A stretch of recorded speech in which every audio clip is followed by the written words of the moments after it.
Assalamualaikum warahmatullahi wabarakatuh. Perkenalkan, nama saya Reza Indira Putri dengan NIM 2104221 dari Prodi Ilmu Administrasi Negara. Pada hari ini saya akan presentasikan tentang teori pembagian kekuasaan dan kekuasaan, kewenangan, dan legitimasi. Yang pertama adalah pembagian kekuasaan.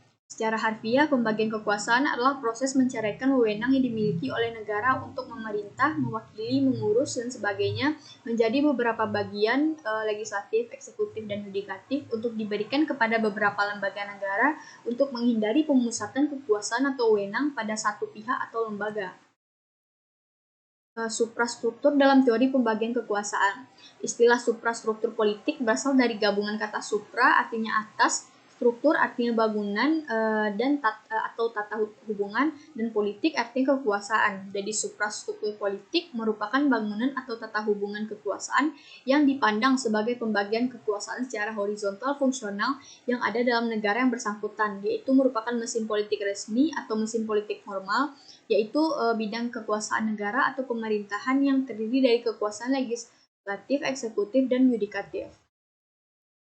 Konsep pemisahan kekuasaan yang dikemukakan oleh dua pemikir besar yang dikenal dengan teori trias politikal terbagi atas dua. Yang pertama adalah menurut John Locke, yang pertama, kekuasaan legislatif bertugas untuk membuat peraturan dan undang-undang. Yang kedua adalah kekuasaan eksekutif bertugas untuk melaksanakan undang-undang yang ada di dalamnya, termasuk kekuasaan untuk mengadili.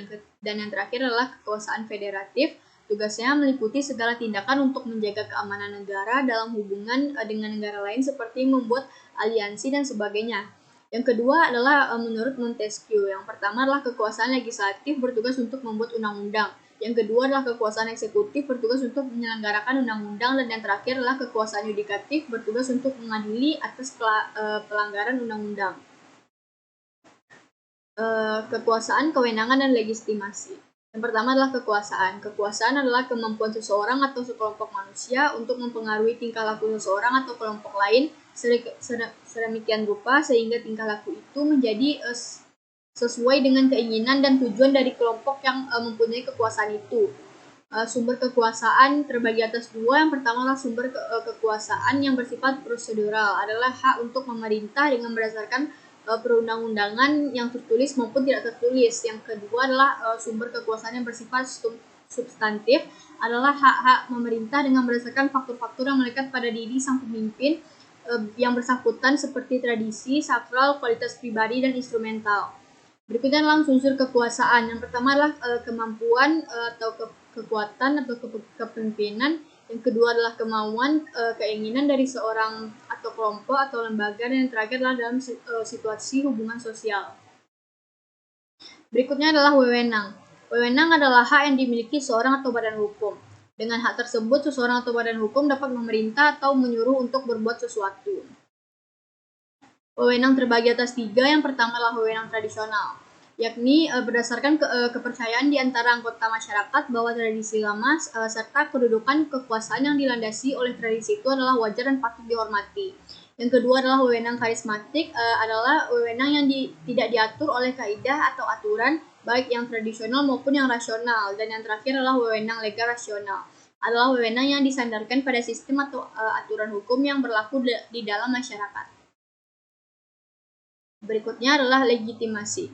Legitimasi merupakan penerimaan dan pengakuan masyarakat terhadap hak moral pemimpin untuk memerintah, membuat, dan melaksanakan keputusan politik. Cara-cara mendapatkan legitimasi yang pertama adalah simbolis atau memanipulasi kecenderungan moral, emosional, tradisi, dan kepercayaan dan nilai-nilai budaya pada umumnya dalam bentuk-bentuk simbol. Contohnya adalah upacara kenegaraan, pementasan wayang, dan lain-lain. Yang kedua adalah dengan cara menjanjikan dan memberikan kesejahteraan material kepada masyarakat seperti menjamin tersedianya kebutuhan dasar seperti fasilitas kesehatan dan pendidikan. Dan yang terakhir adalah dengan cara menyelenggarakan pemilu atau pemilihan umum untuk menentukan para wakil rakyat, presiden dan wakilnya, atau referendum untuk mengesahkan suatu kebijakan umum. Baiklah, sekian yang dapat saya sampaikan. Apabila ada kata-kata saya yang salah, mohon dimaafkan. Wabillahi taufiq wal hidayah. Assalamualaikum warahmatullahi wabarakatuh.